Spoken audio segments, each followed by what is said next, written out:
An officer-involved shooting met with an almost numb response from neighbors. I mean, we get shootings, but to be honest, not as close to my house. An expert weighs in on the dangers that come with normalizing violence. New leaders stepping up for two vital Baltimore departments. We have team coverage on the impact to city services and plans to improve public safety. Then we're tracking improving air quality and storm threats for the weekend. Live from WBFF in Baltimore, this is Fox 45 News at 4.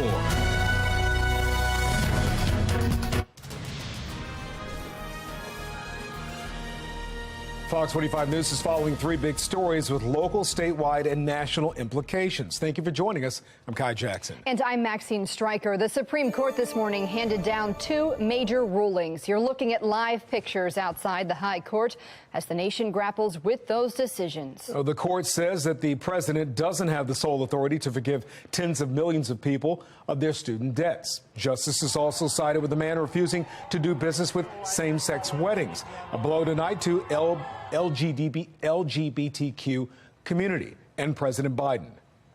This is a huge defeat for the Biden administration, politically and legally. The laws are changing around Maryland as we welcome a new month tomorrow. This is a live look from Baltimore. Drivers will be paying one of the highest state gas taxes. This after a failed push from some lawmakers to halt the automatic gas tax increase. Now, when the clock strikes midnight, recreational marijuana will become legal in the state of Maryland. You'll hear from those welcoming July 1st and those with concerns. Do you think that come July 1st, Maryland roads get more dangerous?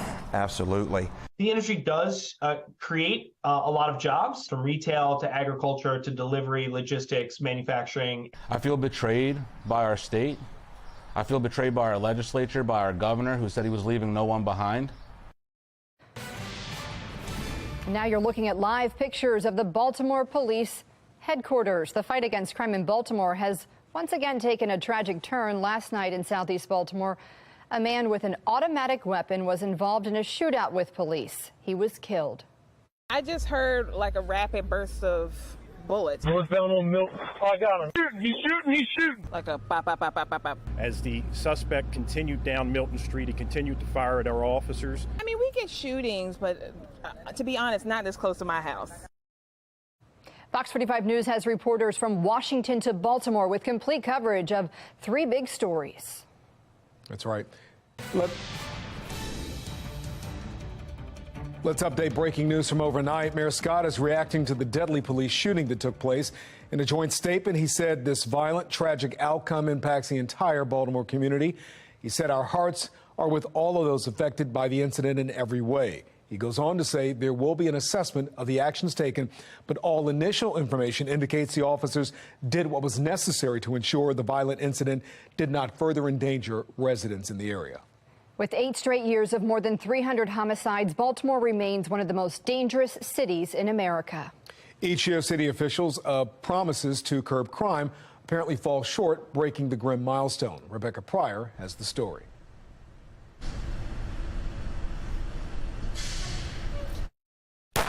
In Baltimore City, I just heard like a rapid burst of bullets. Bloodshed is often a daily occurrence. Like a pop, pop, pop, pop, pop, pop. So much so, Thursday's deadly officer-involved shooting near Patterson Park seemed the same as any other day for this resident. I mean, we get shootings, but to be honest, not as close to my house. Maybe a little bit further down there. And in Canton. It makes you think twice. Following a robbery gone wrong that cost a 23-year-old T-Mobile employee his life. Where are you safe? I guess in a secure building, I suppose. Smiles. You're never safe. And laughter. Laughter in the face of a major threat is a way to deny it or to distract from it. According to rhetoric professor Richard Vatz, the lighthearted reactions to a disheartening issue is a common coping mechanism. The fact is that you can have a situation which is on its objective side very, very awful. And you can have people who are trying to compensate for their feeling of fear by making jokes. Is that concerning at all? It's not concerning unless it serves as a substitute for doing something. I mean, there are policies, for example, that the city could follow that might alleviate some of the violence that they don't follow. Despite crime currently on the decline, homicides and shootings remain high. In the last month alone, Baltimore City averaging almost 1 murder and 2 non-fatal shootings.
Murder and 2 non-fatal shootings.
Is that 3 weeks has gone by and this acting commissioner has not reached out to the very active coalition of civil society organizations that have been working to end police violence and police terror and to bring about police accountability. A confirmation hearing has still not been set for Worley. Now, another public safety leader is leaving. Today is the last day for Shante Jackson, the director of the mayor's office of neighborhood safety and engagement, also known as Monzi. Mackenzie Frost is live in the newsroom right now with the lingering questions still facing that office. Mackenzie? Yeah, Guy, there are a lot of questions. As of today, Shante Jackson, no longer the leader of the Mayor's Office of Neighborhood Safety and Engagement, or Monzi, like you just said. Jackson was the first leader of this newly created office at the start of Mayor Brandon Scott's administration just a few years ago. Now, this departure comes amid speculation and other staff shakeups inside City Hall, as well as a critical juncture for the city in terms of public safety policies as well as programs. We know that Monzi oversees several programs like the Group Violence Reduction Strategy and Safe Streets, which the mayor and his allies often tout as the city's flagship gun violence prevention program. Now, Safe Streets is also the same program that we have been investigating for over a year in terms of its accountability and transparency questions. Now, the last time we had a chance to question Jackson in person about her departure, it was back in May ahead of the mayor's youth curfew rollout. I know that you announced your resignation. You're planning to leave. Can you say where you plan to go? Let me stop right here. Okay. Never, ever will I prioritize any news about me over top of news about our young people. That's why I didn't ask we during can the save press that conference. question for a time when I'm ready to share it. Thank you. Do you have any idea who will be taking your place, especially given this youth curfew plan and Monzi's role in this? Jackson never answered that question, but we did learn earlier this week who will be taking her place, at least temporarily. We learned that Stephanie Mavronis will serve as the interim director of Monsey. Mavronis is no stranger to City Hall. Prior to taking this new role, she was Jackson's chief of staff. Even before that, she was served on Mayor Brandon Scott's communications team and then worked on his campaign before he became mayor. Now, this new interim director really raises questions about how transparent Monsey will be. If you remember, we threatened to sue the city over getting public documents related to Safe Streets, and we've tried to interview Jackson for nearly a year talking about this program. It's unclear if this new director will usher in a new era of transparency, but the city says they expect to name a new permanent director of this public safety agency by the end of July. Who that will be, we'll have to wait and see. We're live in the newsroom. Mackenzie Frost, Fox 45 News. Mackenzie, thank you. Breaking this afternoon, new filings in the federal perjury and mortgage fraud trial against former state's attorney Marilyn Mosby. As expected, a second request to move the trial out of Baltimore City and to Greenbelt has been made. That is among the several hundred pages submitted, which includes research mentioning Fox 45's coverage of her indictment. Our Jeff Abel is pouring through the documents, and we'll have a complete report on what both sides are requesting tonight on Fox 45 News at 10. New today, Mayor Brandon Scott has tapped the deputy director of DPW to lead the agency. Jason Mitchell stepping down today, and the city says that Richard Luna will lead the troubled agency while a permanent search continues. People are already suffering, so why should we make people suffer again and again? Brace yourself, because Maryland is raising taxes on gas tomorrow. Fox 45 News is taking the concerns of drivers to lawmakers. If you're feeling different, you will drive different. And recreational marijuana will be legal in Maryland come midnight. We're live with the historic day ahead. And we're currently dealing with our latest weather maker leading to areas of heavy rain and storms around the state. I'll break down the timing and what to expect for the rest of the weekend and my full forecast.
Maryland is hours away from legalizing marijuana. And with it, there are some serious concerns over public safety and questions Marylanders need answered about buying weed.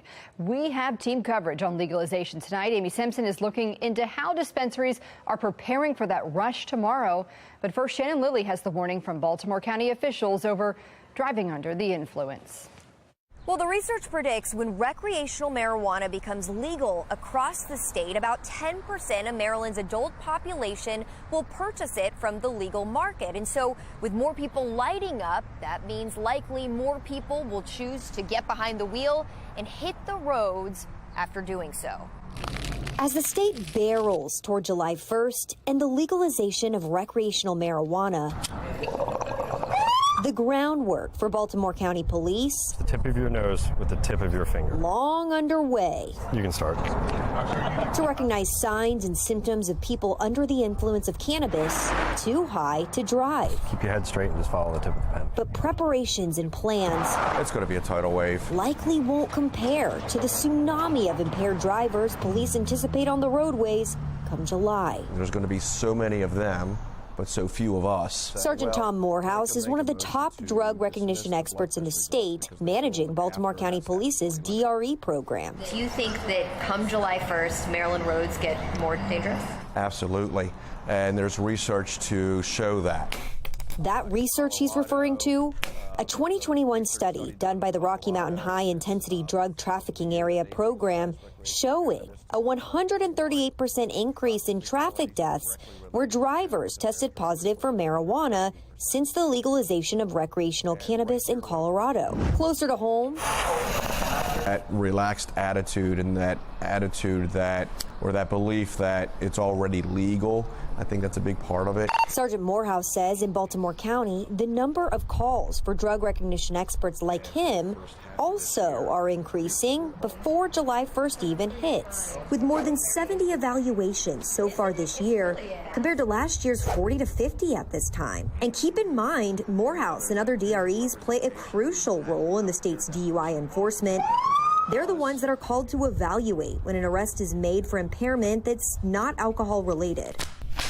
But look at this. For the entire state of Maryland, there are just 190 drug recognition experts. State Police and Baltimore County Police, the two agencies totaling the highest number of DREs with 30 and 29 respectively. Meanwhile, in Anne Arundel County, there's 16.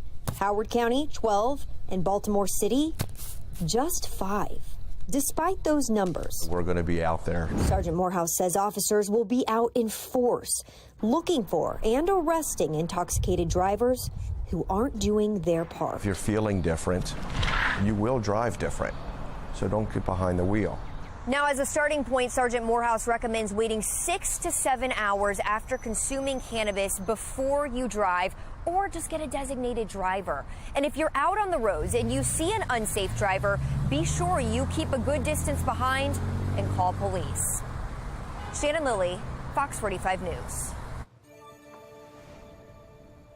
And we continue our team coverage right now with Amy Simpson. Amy is looking into some key questions Marylanders still have before dispensaries open to the public for the first time. And Amy, with legal weed now available, will this mean the end of the illegal marijuana trade in Maryland?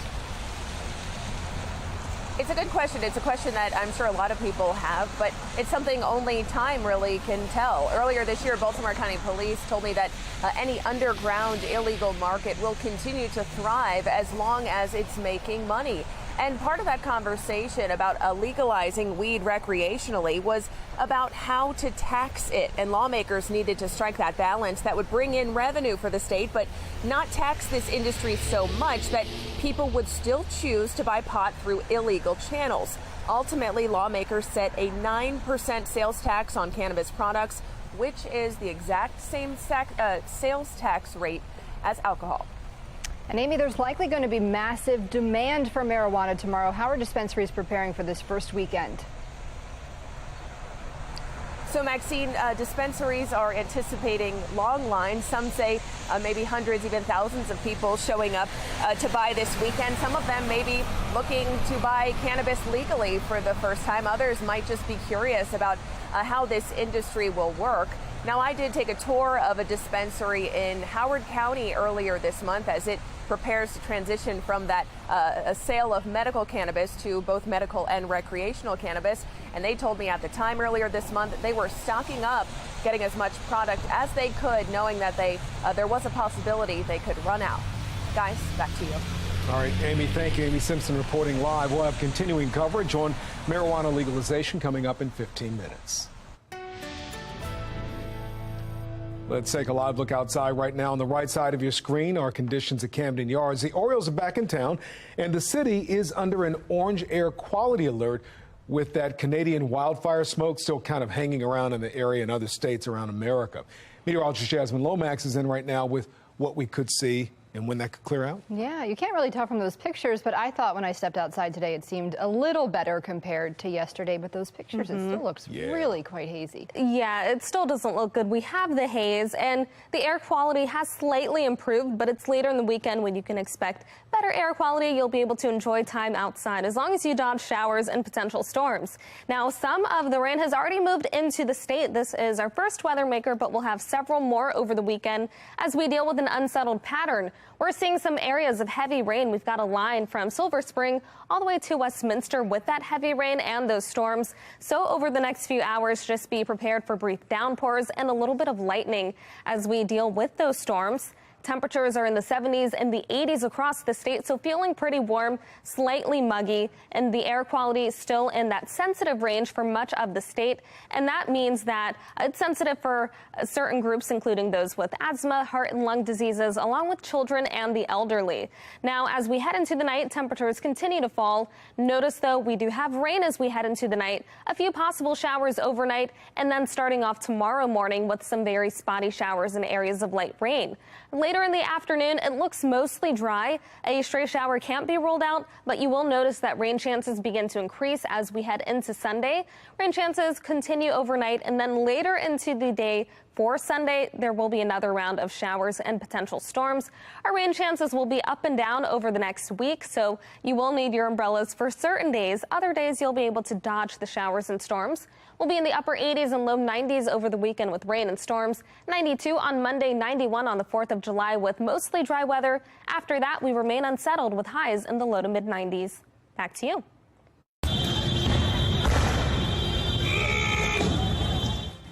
Protests continue in France after police shot and killed a teen this week. The scenes leading to hundreds of arrests and the injuries of nearly 200 officers. This is not what the people voted for when they voted to legalize cannabis. And they say Maryland's new marijuana laws killed their business. The frustration from hemp sellers as they're forced to close their stores for good.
We're back now with the Fox 45 Quad Box. Tense protests continue in France after police shot and killed a teenager. Last night, more than 600 people were arrested and at least 200 officers were injured.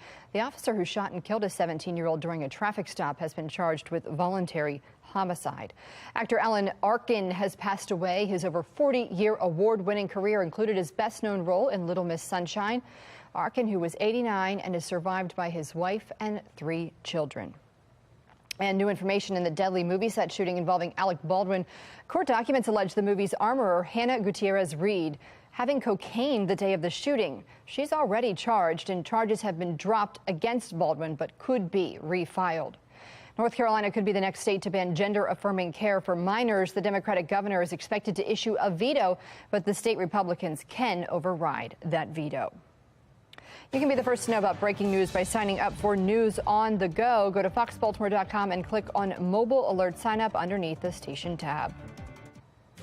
The state projects a $3 billion industry, but how much money will it really bring in? Breaking down the numbers behind marijuana legalization. And while business will be booming for weed, hemp sellers are losing their livelihoods. The frustration from one store owner who says they were left behind.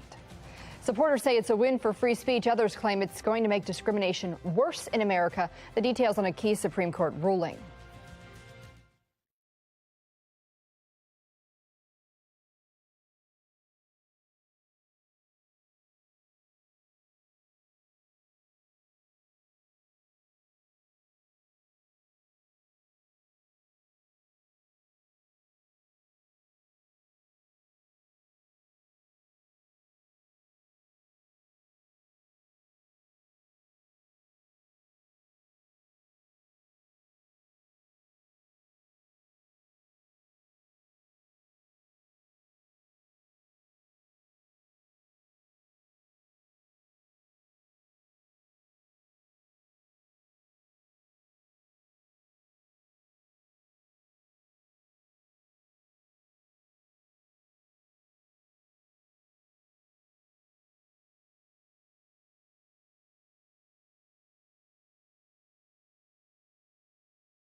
Good afternoon. We are currently looking at a tornado warning for part of Howard County, including areas of Columbia. I'm going to zoom in to where that tornado warning is right now. This just came in from the National Weather Service. This goes until 4:45 p.m. So we are talking the potential for a tornado. This is radar indicated right now.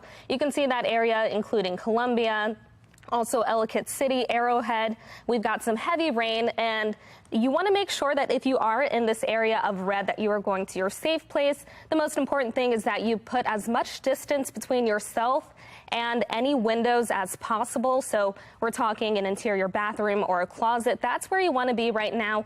This is going to last for about 13 more minutes. Again, it's radar indicated. You likely won't see it. We've got some areas of heavy rain. There's a potential for hail and also gusty winds as we deal with this system coming in from the National Weather Service. I'm going to try to get you some more on what we're currently seeing with this system again for areas of Howard County, including Columbia, Ellicott, I think that's how it is, Ellicott City, Clarksville, Arrowhead, looking at that system. So I'm going to show you kind of what we're seeing. I'm going to switch over and show you one of our severe threats. Again, we've got that hail, likely could be some large hail, along with areas of heavy rain. And taking a look at the velocity, where we see that green and that red together, that usually indicates a little bit of rotation. So this is radar indicated, meaning that what we're seeing right now is all coming from the radar, but the green and the red coupling together indicates some rotation. And so you want to make sure that you are staying safe. We're really seeing that rotation around Cedar Acres, Clary's Forest, Clarksville Meadows, maybe seeing some of that rotation as well. Now, the system is generally moving toward the northeast. And again, if you are in this red box, you want to make sure that you are heading to your safe space and putting as much distance between yourself and any windows as possible. So finding that interior closet or possibly finding an interior bathroom. You just don't want to be by any walls. So again, this runs until 4:45 p.m. We are talking areas of gusty winds, some heavy rain, possibly some large hail as well. Right now, they are saying this is radar indicated, running through 4:45, so about 11 more minutes. Trying to see if I can pull up this from the National Weather Service on what they're saying right now. Again, we've got that coupling that we're seeing, that red and green together. That indicates the potential for some rotation. So including Columbia, Ellicott City, Clarksville, we are continuing to monitor this, so you want to make sure that you are staying safe. We'll continue to provide you with updates on this system. We've got some areas of heavy rain surrounding this, so you likely won't be able to see any rotation.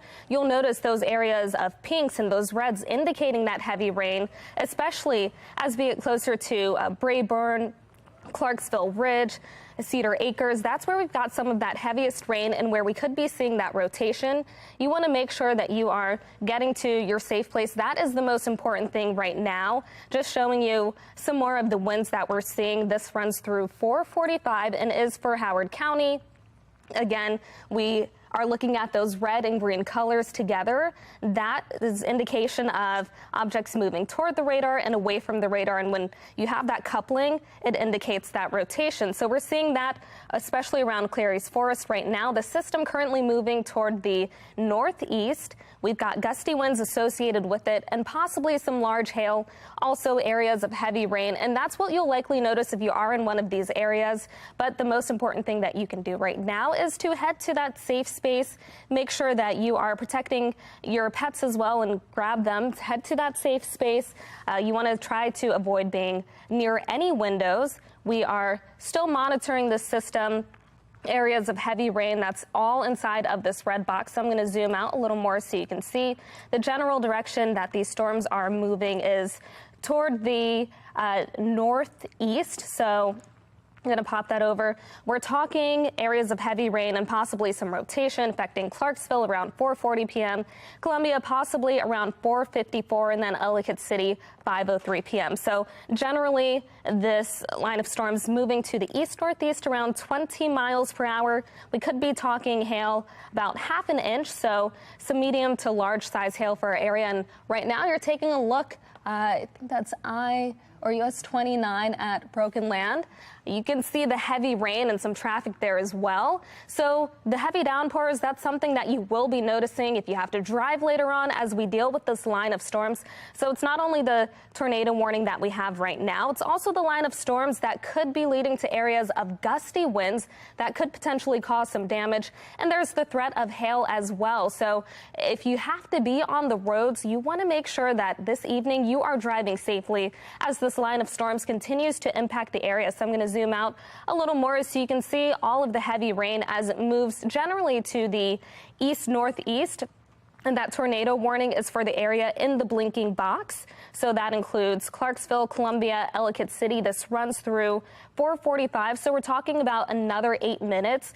If you're not in your safe space now, you want to make sure you head there and stay there at least until this warning is expired.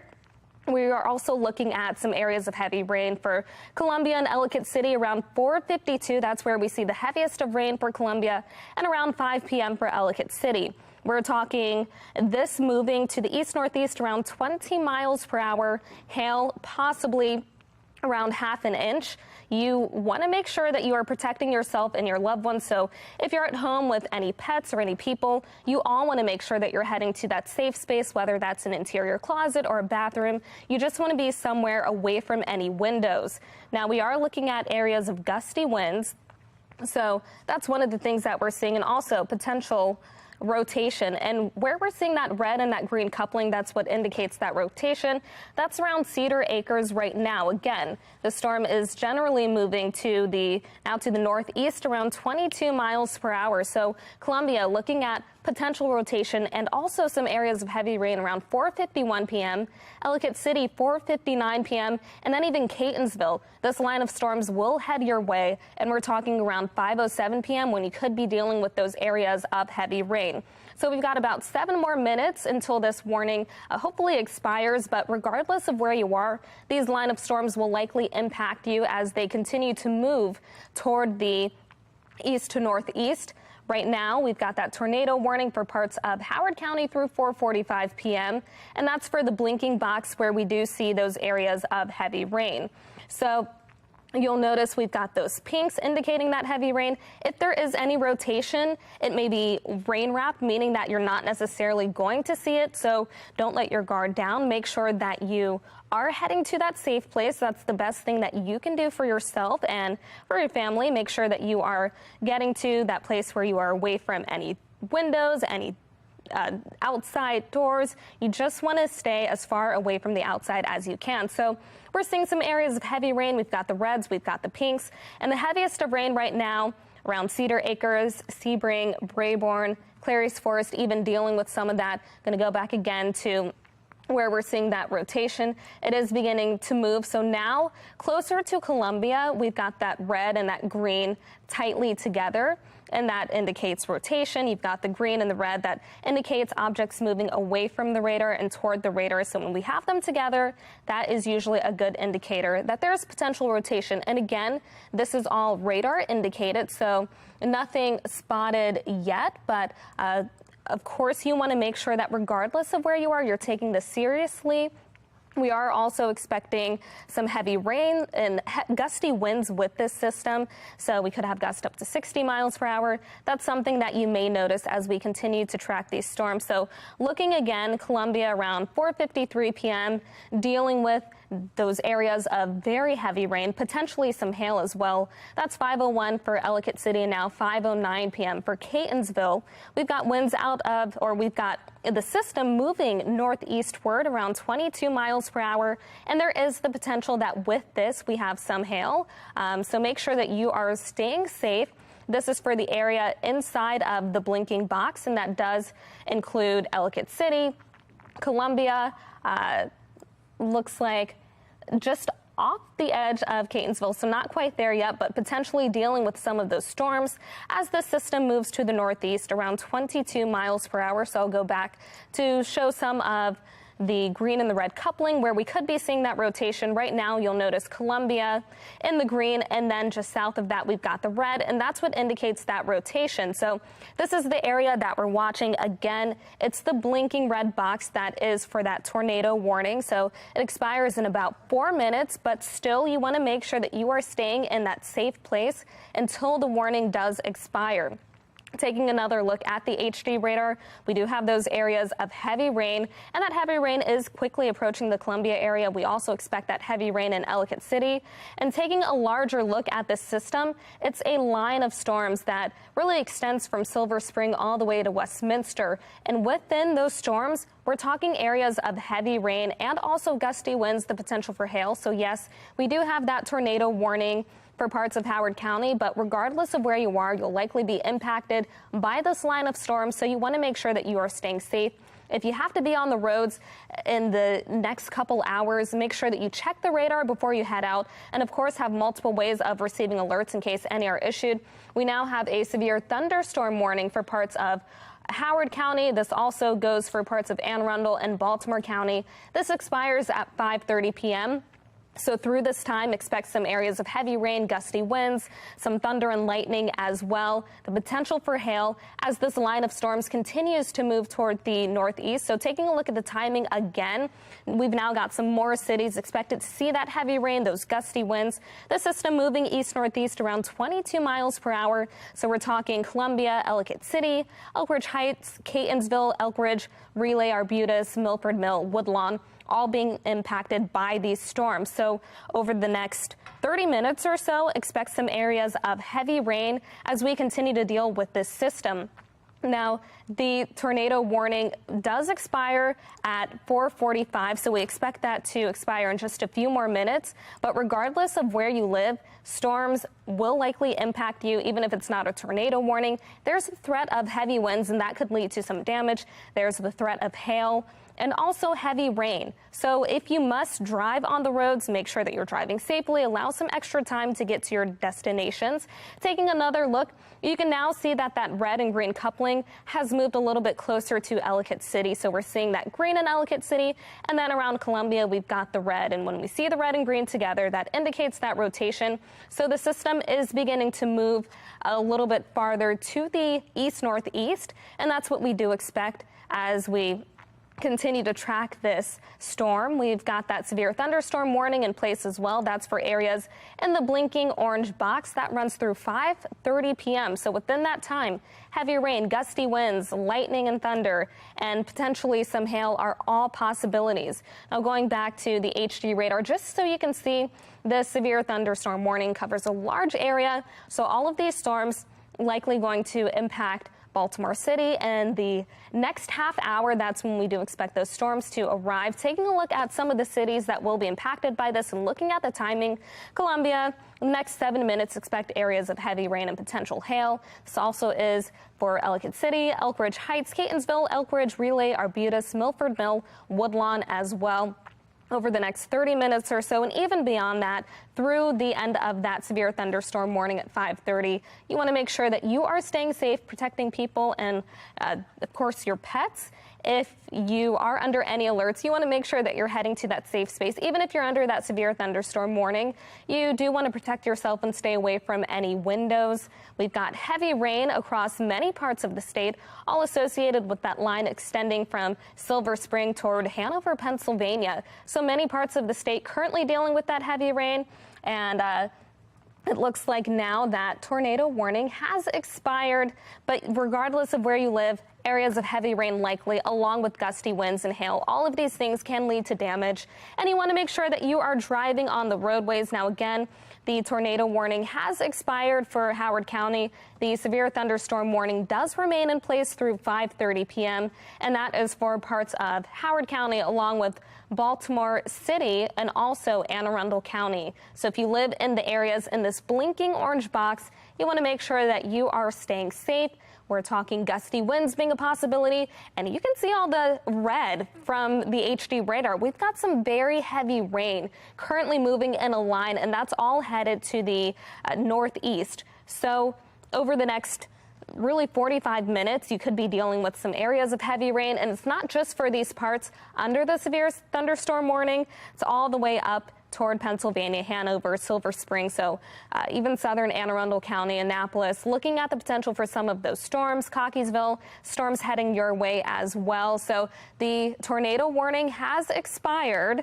You want to make sure that you are staying safe and protecting yourself and your loved ones. And of course, we will continue to guide you through these storms as they move across parts of the state, and we will let you know what to expect. And so now I'm going to send it over. All right, Jasmine, thank you. And it's probably a good time right now to remind our viewers, here are some tornado safety tips for you. If you are at home, get away from windows, as Jasmine mentioned immediately. An interior room, a closet, a bathroom without any windows around is a safe place to be. The safest place that you can go is the basement of your home, the lowest level. If your home doesn't have a basement, again, go to any interior room that doesn't have windows, as Jasmine mentioned, like a bathroom or a closet. Now, you should stay aware of weather conditions. You can get alerts on your mobile phone, TV, tablet, and listen out for tornado sirens if you're in a rural area. Fox 45 will stay on this continuing coverage of major storms moving through Maryland. We'll be back in just a moment. Stay with us.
A new report calls into question a so-called standing order former President Trump says authorized him to instantly declassify documents removed from the Oval Office.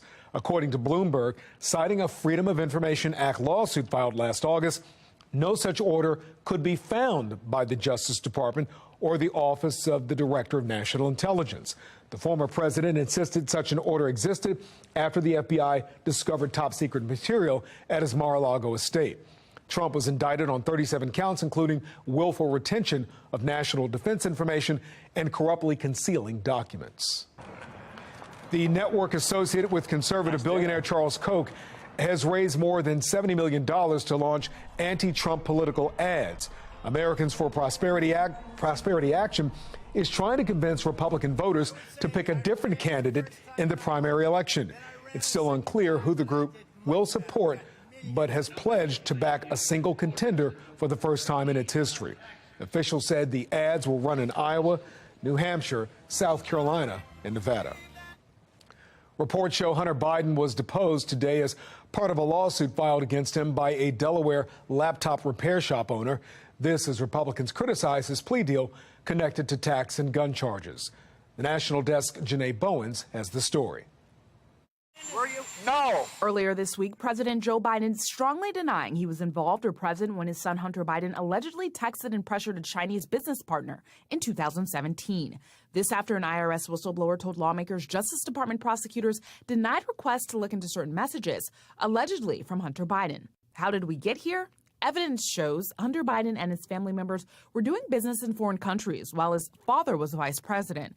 Back in 2018, the U.S. Attorney's Office in Delaware started its investigation into the younger Biden for potential violations of tax and money laundering laws. October 2020 was the New York Post story about the contents of his laptop, including financial documents with foreign companies, something that then-candidate Joe Biden called Russian disinformation. February 2021, the Biden administration decided to retain David Weiss, the U.S. Attorney for Delaware and a Trump appointee, for the investigation. December 2022 brought the Twitter files. Congressional Republicans have been doing investigations into Hunter Biden's business dealings for years and promised even more action after gaining control of the House. And in May 2023, House Republicans released a report on the Biden family accusing them of receiving millions from foreign entities in exchange for access to powerful government officials.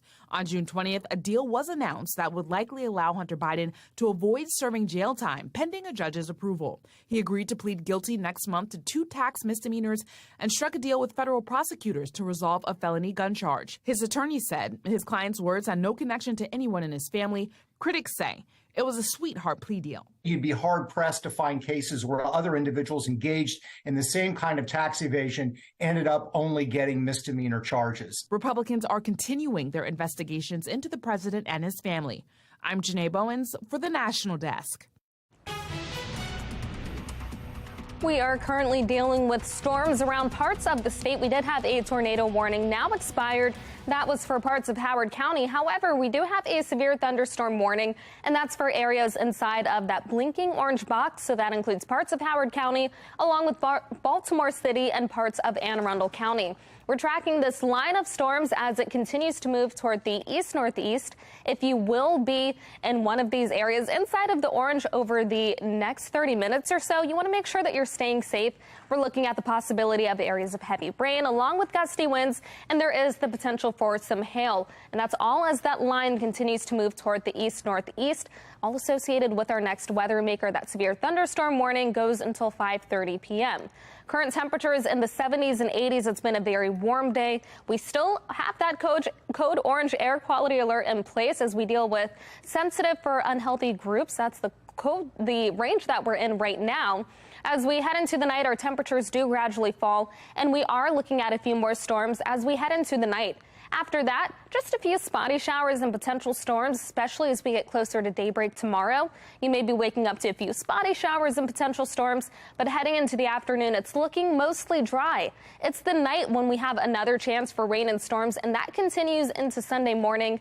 After that, later into the afternoon, another chance for showers and potential storms as we deal with hot temperatures and a more summer-like pattern. The rain chances do continue over the next several days. It does look mostly dry for the 4th of July, but after that, our rain chances spike back up as we head into the following weekend.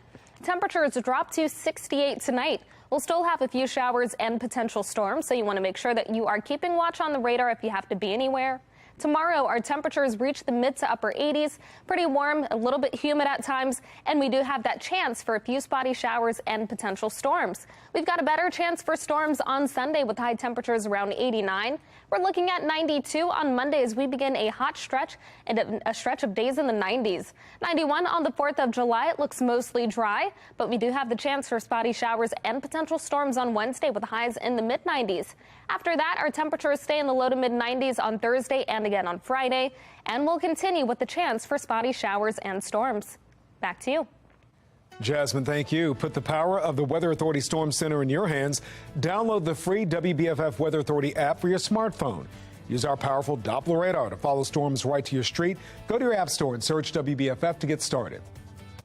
Coming up on Fox 45 News at 5 o'clock, we now know who's taking over the Department of Public Works in Baltimore for now. The latest on a big change in a key city agency. Has crime become an everyday part of life in Baltimore? The concerns over whether shootings have become normalized.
Live from WBFF TV in Baltimore, this is breaking news.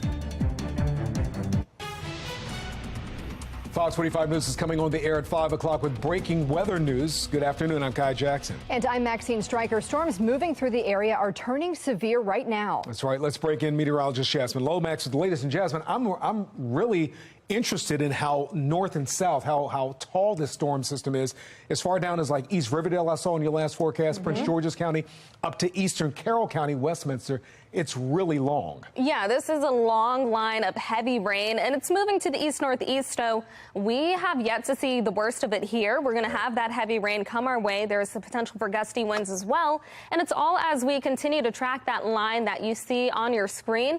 We're looking at some areas of heavy rain. We actually had a tornado warning that was in place for part of Howard County, including Columbia and Ellicott City. That has expired, but we now have a severe thunderstorm warning in place, and that's for the blinking orange box. So that expires at 5:30. If you do live in parts of Howard County, Baltimore City, and Arundel counties, you are looking at some heavy rain moving your way. And this runs through 5:30 p.m., so we're talking some heavy rain possibly, along with areas of gusty winds and possibly some areas of hail as well. We're looking at this long line of storms and some areas of heavy rain. Even if you're not under that severe thunderstorm warning, you're looking at heavy rain heading your way as this line continues to move toward the east-northeast. So you want to make sure that you are prepared if you have to drive over the next couple hours. Check the radar before heading out and make sure to drive safely. Maybe add some extra time to get to your destination as we continue to deal with this heavy rain associated with our next weather maker. Coming up, I'll have a look at the timing of the storms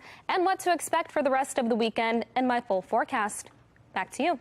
All right, Jasmine, thank you. Put the power of the Weather Authority Storm Center in your hands. Just download the free WBFF Weather Authority app for your smartphone and use our powerful Doppler radar to follow storms right down to your street. Just go to your app store and search for WBFF to get started. Let's update our breaking news from overnight. Mayor Brandon Scott is reacting to that deadly police-involved shooting. In a joint statement, he said this violent, tragic outcome impacts the entire Baltimore community. Our hearts are with all of those affected by this incident in every way. He goes on to say there will be an assessment of the actions taken, but all initial information indicates the officers did what was necessary to ensure this violent incident did not further endanger residents in the area. With 8 straight years of more than 300 homicides, Baltimore remains one of the most dangerous cities in America. Each year, city officials do promise to curb crime, but those promises often fall short. As Fox 45's Rebecca Pryor reports, one expert says the ongoing violence could be making us numb to the numbers. Yeah, today a rhetoric expert that I spoke with says that the constant crime in Baltimore City has turned extraordinary violence into an ordinary part of our everyday lives, one that no longer triggers the response that it should. In Baltimore City, I just heard like a rapid burst of bullet. Bloodshed is often a daily occurrence. Like a pop, pop, pop, pop, pop, pop. So much so, Thursday's deadly officer-involved shooting near Patterson Park seemed the same as any other day for this resident. I mean, we get shootings, but to be honest, not this close to my house. Maybe a little bit further down there. And in Canton. It makes you think twice. Following a robbery gone wrong that cost a 23-year-old T-Mobile employee his life. Where are you safe? I guess in a secure building, I suppose. Smiles. You're never safe. And laughter. Laughter in the face of a major threat is a way to deny it or to distract from it. According to rhetoric professor Richard Vatz, the lighthearted reactions to a disheartening issue is a common coping mechanism. The fact is that you can have a situation which is on its objective side very, very awful, and you can have people who are trying to compensate for their feeling of fear by making jokes. Is that concerning at all? It's not concerning unless it serves as a substitute for doing something. I mean, there are policies, for example, that the city could follow that might alleviate some of the violence that they don't follow. Despite crime currently on the decline, homicides and shootings remain high. In the last month alone, Baltimore City averaging almost 1 murder and 2 non-fatal shootings a day, meaning the sounds and sights of gunfire, met with flashing lights and crime tape, is no longer alarming. To some, it's normal. You know, it's Baltimore. He kind of comes with the territory, right? That adds another danger of normalizing violence. People get comfortable and stop calling for change. Reporting in Baltimore City, Rebecca Pryor, Fox 45 News. In a city in crisis, we're tracking major changes in public safety leadership. Commissioner Michael Harrison announced his resignation from BPD earlier this month. After 4 years in Baltimore, he's leaving a year before the end of his 5-year contract. The city has refused to let the public see his resignation letter. The mayor has nominated Harrison's right-hand man, though, to the position, Richard Worley. But there's concerns ahead on his confirmation. Just yesterday, the NAACP said they've been kept out of the selection process and they want the mayor to open a nationwide search. It's about the process. The only issue of concern for us is that 3 weeks has gone by and this acting commissioner has not reached out to the very active coalition of civil society organizations that have been working to end police violence and police terror and to bring about police accountability. A confirmation hearing has still not been set for Worley. Another public safety leader is leaving the city of Baltimore. Today is the last day for Shante Jackson, the director of the mayor's office of neighborhood safety and engagement. Mackenzie Frost is live right now with the lingering questions still facing that office. Mackenzie? Yeah, Kai, there are a lot of unanswered questions. Shante Jackson, no longer the leader of the Mayor's Office of Neighborhood Safety and Engagement, or MONSE.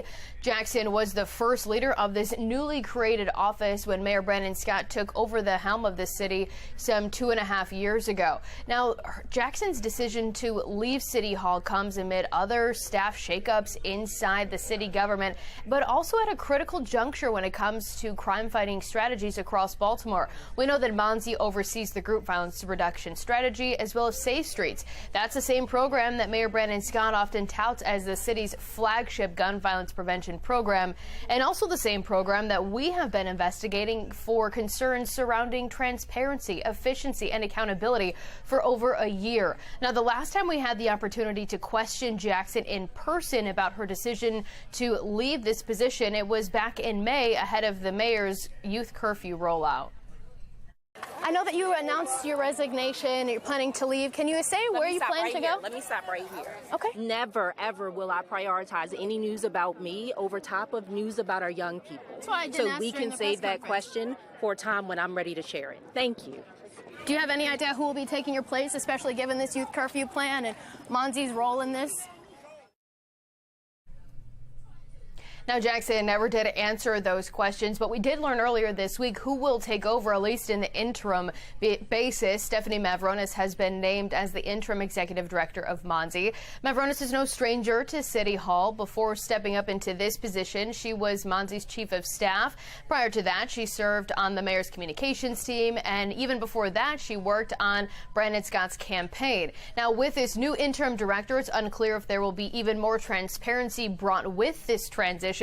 But if you remember, we have been asking questions about MONSE and Safe Streets for almost 2 years now. We threatened to sue the city to get public documents related to the Safe Streets program. We asked Jackson to sit down for an interview with us for over a year. That interview never happened. In terms of money, we've been asking to see some contracts and how community-based organizations are spending the money. Now we know that the city will be giving Safe Streets more money in terms of taxpayer dollars as well as federal COVID relief money. So it's unclear if this transition will shed more light onto this. But we do know that the city expects to announce a permanent director for MONSE by the end of July. It's unclear who that will be.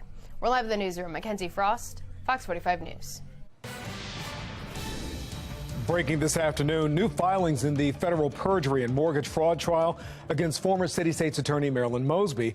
As expected, a second request to move the trial out of Baltimore City and to Greenbelt in Prince George's County has been made. That's among several hundred pages submitted, which includes research mentioning Fox 45's coverage of her indictment. Our Jeff Abel is going through the documents, and we'll have a complete report on what both sides are requesting coming up tonight on Fox 45 News at 10. New today, Mayor Brandon Scott has tapped the deputy director of DPW to lead the agency. Jason Mitchell is stepping down today. The city says Richard Luna will lead the troubled agency while a permanent search continues. Breaking tonight, there are two key decisions from the U.S. Supreme Court on freedom of speech and student loan debt relief. In the first ruling, the court sided with the Colorado web designer who refused to create websites for same-sex couples. And in the second, justices blocked President Biden's student loan forgiveness plan. More than 40 million Americans believe they were getting significant parts of their federal college loan debt erased, compliments of President Biden. Well, the Supreme Court on Friday canceled that deal. Sinclair chief political correspondent Scott Thuman joins us live from Washington to break down the ruling on the student loan debt. And Scott, the moves from the court, a big blow to the president that was seen as a way to win young voters. Yeah, absolutely, Maxine and Kai. If you remember, this plan was controversial from the get-go. You had critics who said this was just a vote grab by the president going after some youth vote right before a big election. But supporters of it said you've got this crippling debt that continues to haunt all of these borrowers, millions of them who are just trying to get an education. Another key campaign pledge now wiped out by the Supreme Court. President Biden's promise to help college students ease federal loan debt, seemingly broken. Millions of Americans in this country who feel disappointed and discouraged or even a little bit angry about the court's decision today on student debt. And I must admit, I do too. Biden's move would have let eligible borrowers cancel between $10,000 and $20,000 in debt. but also could have cost more than $400 billion to do so. This ruling stops one of the most egregious examples of executive overreach in modern day history. We've said all along that we agree with the administration that we have a crisis. We just disagree that taxpayers should have been held accountable. We think these colleges should be accountable. Among the biggest hang-ups the justices took issue with, what they saw as overstepping by President Biden, making financial moves that Congress should decide, not the president.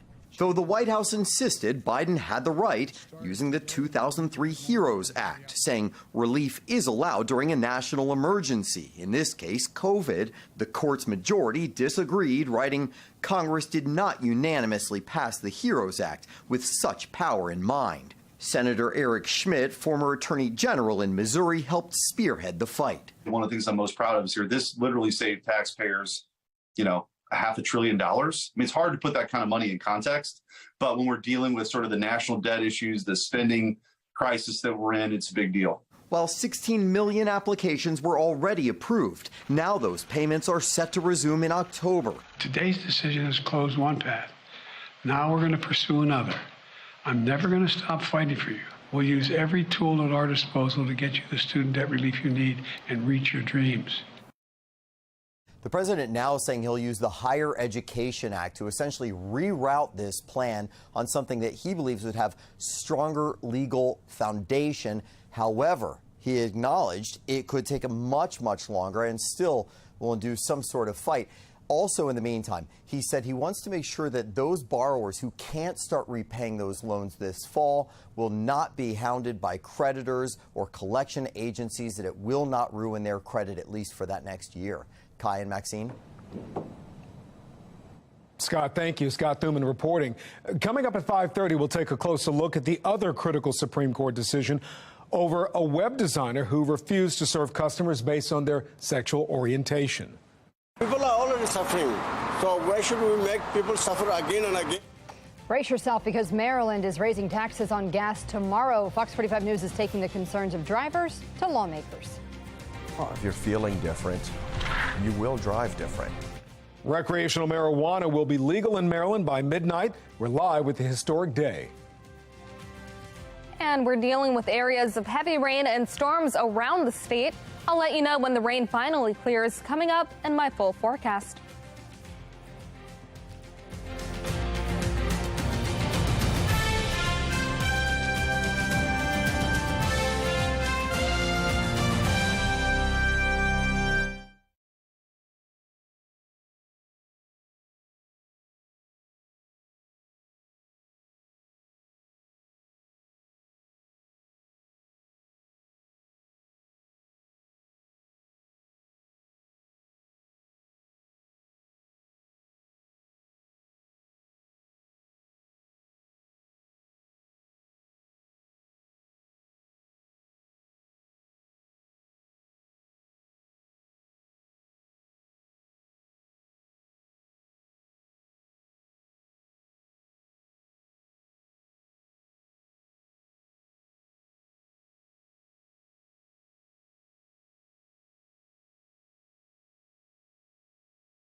This is a live look right now on the roads from the Chevy Storm Tracker driving through northwest Baltimore. We're tracking severe storms tonight, and we'll have more details as the rain is already coming down. As you can see, we'll have those details in just a minute. And we're just hours away from legalizing marijuana in Maryland. And with it, there are some serious concerns over public safety and questions that Marylanders need answered about buying weed. We have team coverage on legalization tonight. Amy Simpson looking into how dispensaries are preparing for the rush tomorrow. But first, Shannon Lilly has the warning from Baltimore County officials over driving under the influence. Well, the research predicts when recreational marijuana becomes legal across the state, about 10% of Maryland's adult population will purchase it from the legal market. And so with more people lighting up, that means likely more people will choose to get behind the wheel and hit the roads after doing so. As the state barrels toward July 1st and the legalization of recreational marijuana, the groundwork for Baltimore County Police, the tip of your nose with the tip of your finger, long underway. You can start. To recognize signs and symptoms of people under the influence of cannabis, too high to drive. Keep your head straight and just follow the tip of the pen. But preparations and plans It's going to be a tidal wave. likely won't compare to the tsunami of impaired drivers police anticipate on the roadways come July. There's going to be so many of them, but so few of us. Sergeant Tom Morehouse is one of the top drug recognition experts in the state, managing Baltimore County Police's DRE program. Do you think that come July 1st, Maryland roads get more dangerous? Absolutely. And there's research to show that. That research he's referring to, a 2021 study done by the Rocky Mountain High Intensity Drug Trafficking Area program showing a 138% increase in traffic deaths where drivers tested positive for marijuana since the legalization of recreational cannabis in Colorado. Closer to home, That relaxed attitude and that attitude that, or that belief that it's already legal, I think that's a big part of it. Sergeant Morehouse says in Baltimore County, the number of calls for drug recognition experts like him also are increasing before July 1st even hits, with more than 70 evaluations so far this year compared to last year's 40 to 50 at this time. And keep in mind, Morehouse and other DREs play a crucial role in the state's DUI enforcement. They're the ones that are called to evaluate when an arrest is made for impairment that's not alcohol related. But look at this. For the entire state of Maryland, there are just 190 drug recognition experts. State Police and Baltimore County Police, the two agencies totaling the highest number of DREs with 30 and 29 respectively. Meanwhile, in Anne Arundel County, there's 16.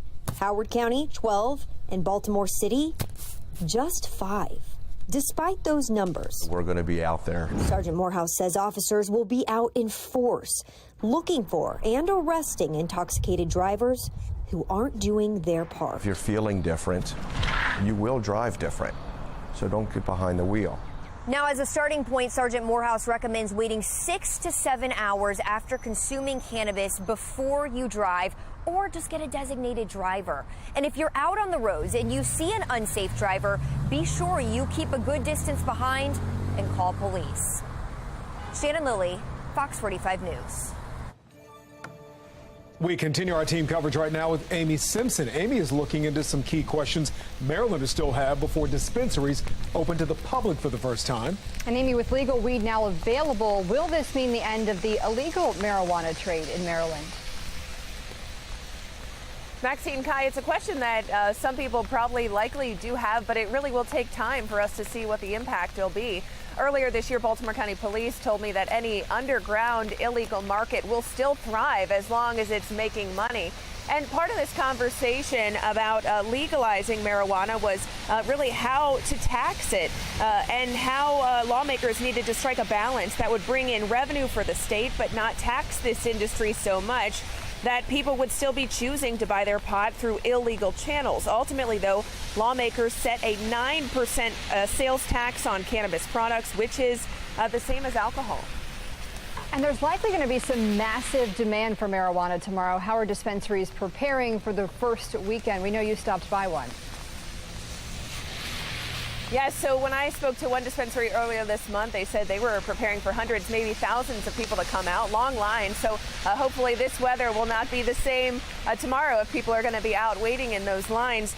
They also said that, they were trying to stock up on as much product and inventory as possible, full well knowing with that potential response on day one or even for the first few days that it was possible they could sell out. Guys, back to you. All right, Amy Simpson reporting live. Amy, thank you. And we'll have continuing coverage on marijuana being legalized in Maryland coming up in 15 minutes. Let's take a live look outside at the roads. On the right side of your screen, you can see the harbor cam as the rain is coming down hard. In fact, we can hear it right on the roof of our Fox 45 studio. Yeah, and we could see it there in Amy's live shot. That's never a fun place to be, reporting in the rain. It is coming down. Yeah. It is. We've got some heavy rain, a line of heavy rain extending across the state, really impacting many areas.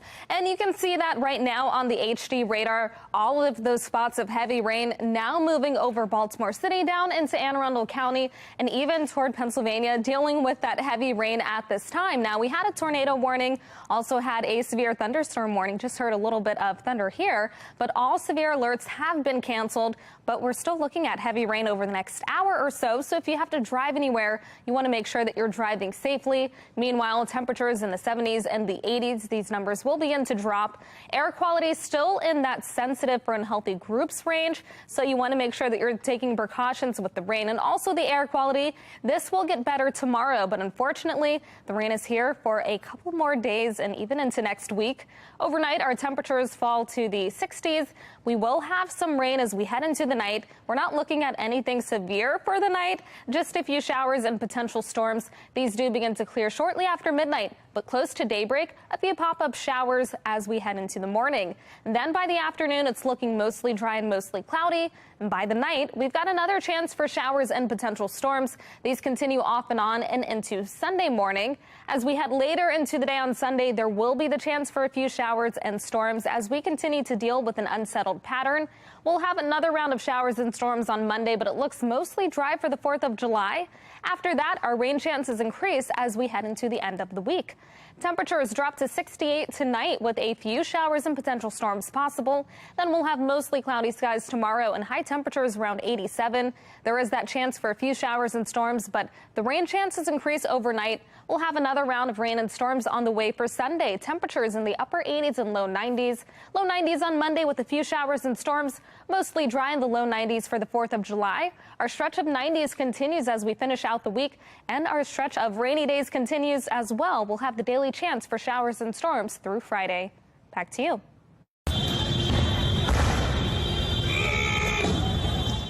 Protests continue in France after police shot and killed a teen this week. The scenes leading to hundreds of arrests and the injuries of nearly 200 officers. This is not what the people voted for when they voted to legalize cannabis.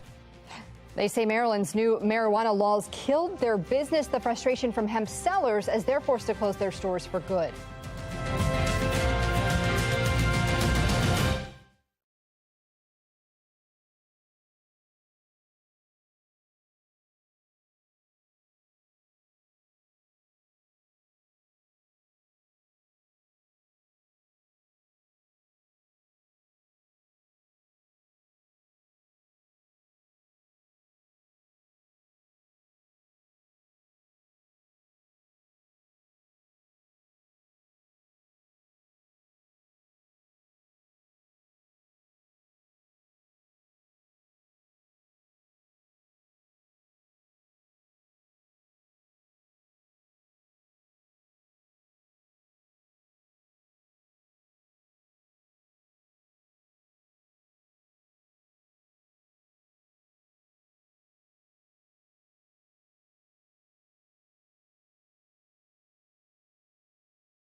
We're back now with the Fox 45 Quad Box. Tense protests continue in France after police shot and killed a teenager. Last night, more than 600 people were arrested and at least 200 officers were injured. The officer who shot and killed a 17-year-old during a traffic stop has been charged with voluntary homicide. And actor Alan Arkin has passed away. His over 40-year award-winning career included his best-known role in Little Miss Sunshine. Arkin, who was 89, is survived by his wife and 3 children. New information in that deadly movie set shooting involving Alec Baldwin. Court documents allege the movie's armorer, Hannah Gutierrez-Reed, having cocaine the day of the shooting. She's already charged, and charges have been dropped against Baldwin, but could be refiled. And North Carolina could be the next state to ban gender-affirming care for minors. The Democratic governor is expected to issue a veto, but the state Republicans can override that veto. You can be the first to know about breaking news by signing up for News on the Go. Go to foxbaltimore.com and click on Mobile Alert Sign Up. That's underneath the station tab. The state projects a $3 billion industry, but how much money will it really bring in? Breaking down the numbers behind marijuana legalization. Supporters say it's a win for free speech. Others claim it's going to make discrimination worse in America. The details on a key Supreme Court ruling.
Fox 45 News is tracking severe weather moving through the region right now. This is a live look from the Fox 45 Chevy storm tracker. The storms this evening even prompting a tornado warning. Meteorologist Jasmine Lomax is here right now with an update on our weather situation. Jasmine.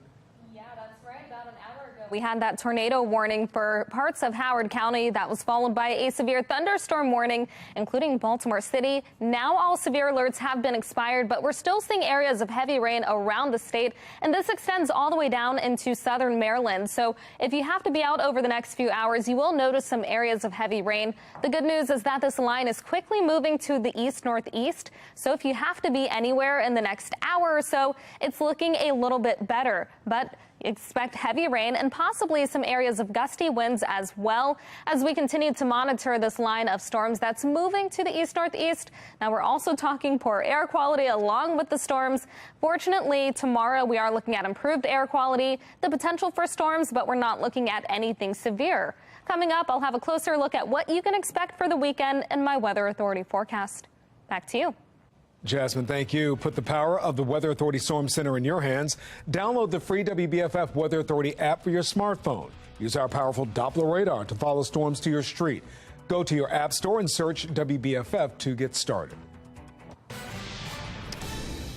Breaking today, the Supreme Court makes a key decision on LGBTQ rights and free speech. The court ruling in favor of a Colorado Springs web designer who did not want to make a website for a same-sex couple's wedding. Now, it was 6-3 decision penned by Justice Neil Gorsuch, the majority arguing under the First Amendment, a person cannot be compelled by the government to endorse something they do not want to.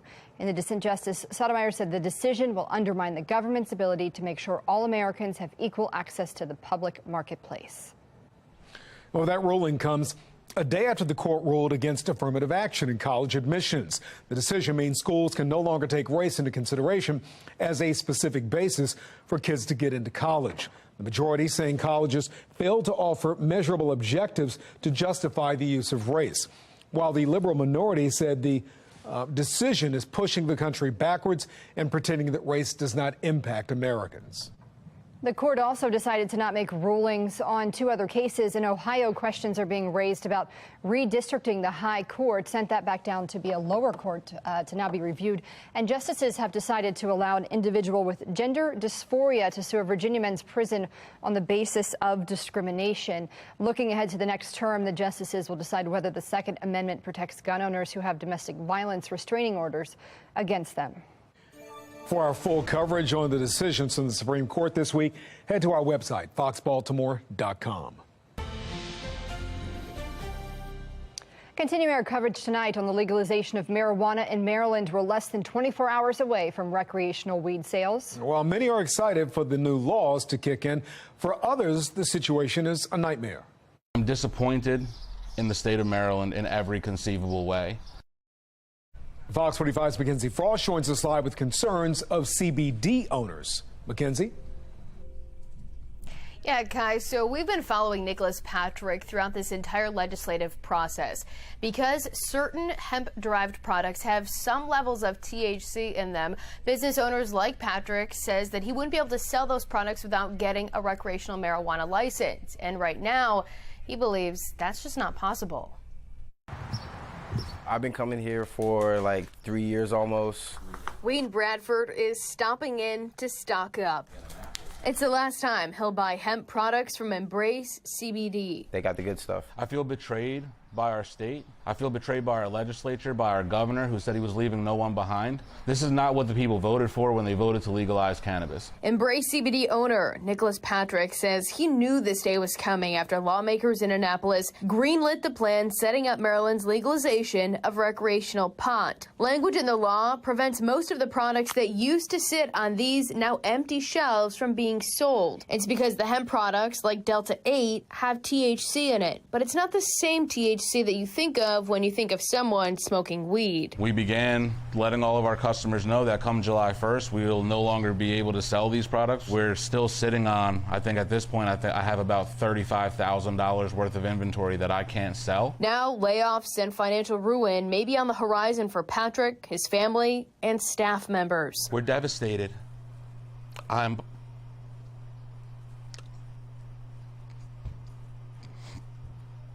devastated. I may have to file bankruptcy. Patrick says he spent hours lobbying lawmakers to include the hemp industry in the marijuana framework, pushing for more regulation and testing of the products, while also pushing to keep his doors open. Lawmakers telling us earlier this year the lack of regulation in the hemp industry is a public safety concern. I don't think it was ever anticipated as a product for sale at a retail establishment. That bill called for regulation in the hemp business, but it died in committee. If it was really about public safety and they actually cared about the small business community, they would have passed that damn bill. But they didn't. Now, just a few buds left in the jar. The closure countdown has arrived and time is up. What was once the sign of a budding business It feels terrible. I remember how excited we were. is now the sign of the end of the line for a business Nicholas Patrick used his life savings to build. Now, Patrick says that he does plan to keep his store open in Glen Burnie, transitioning it into a smoke shop. And I asked him, what if lawmakers come back to session in January next year to address some of his concerns? He says by then there won't be much of a hemp industry left to save. We're live in the newsroom. Mackenzie Frost, Fox 45 News. Marylanders hitting the road tonight, making their way to holiday weekend vacation destinations. You're taking a live look at the Bay Bridge on the right side of your screen. According to AAA, over 800,000 Marylanders are expected to travel by car this weekend. Just in time for those road trips, the state and the entire country is seeing a dip in gas prices. Gas is around $3.54 a gallon nationally. It's cheaper in Maryland at $3.46 a gallon. But even with gas down 10 cents from this time last year, you could still see the price at the pump get more expensive tomorrow. A statewide automatic gas tax increase will kick in tomorrow. That policy will hike the tax 10%, bringing the total to around 47 cents a gallon. Now, state Republicans are calling for an emergency session to reverse that policy, and Governor Wes Moore says something needs to change. Fox 45 Amy Simpson has more on how the gas tax and the impact it could have on drivers. Get ready to see those gas prices jump. Starting tomorrow, drivers will be paying nearly 50 cents for every gallon in just state sales tax. Filling up in Baltimore today. I probably spend $200 a week in gas. Some drivers bracing for prices to rise overnight. Gas prices are already high, so they'll just make it worse. A law passed a decade ago by Maryland's General Assembly. I was close, 99.15. Ties the state's gas tax to inflation, meaning it can go up each year on July 1st. And overnight tonight, Maryland's gas tax will rise roughly 4 cents per gallon for both gas and diesel fuel to about 47 cents per gallon. It's almost 50 cents a gallon in Maryland state tax, and then you have to add the federal tax on top of that. State Delegate Kathy Shalega is among those who want to turn off the automatic state tax increase each year. Marylanders are taxed enough already. We don't need more taxes. Pointing to the trickle-down impact of rising gas prices and how Marylanders feel it in their wallets. Price of eggs, the price of milk, getting an Uber ride, filling your gas tank up, getting your kids to soccer practice. In spring of 2022, state lawmakers unanimously passed a 30-day gas tax holiday. And this time last year, as gas prices set record highs and surged past $5 a gallon. Former comptroller Peter Francho. I call it the instant tax. It is the tax that never goes down and always goes up automatically. Called for a halt to the automatic tax increase at the pumps and pushed for a 90-day gas tax holiday statewide, though neither initiative ever became reality. While some drivers say they're glad fuel prices are down from those record highs. I guess we're blessed now to be down to $3.40 something. Yeah. Other drivers unhappy to see Maryland's gas tax going up more. It's ridiculous. It's ridiculous.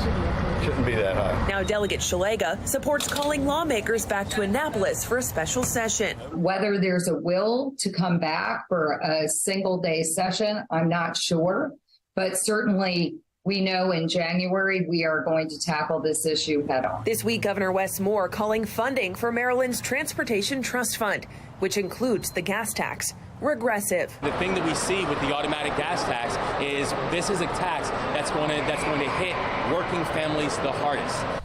And right now there is no movement towards that one-day special session for lawmakers to address the state's gas tax. In Baltimore, Amy Simpson, Fox 45 News. Well, the Department of Justice says President Trump's declassification order doesn't exist. The ongoing battle over his handling of classified documents. Police say a robbery at a downtown business turned violent when employees fought back. What you need to know about the case in tonight's Maryland's Most Wanted. And we're continuing to deal with rain and storms across the state. I'll let you know when the rain clears and what to expect for the rest of the weekend coming up in my full forecast.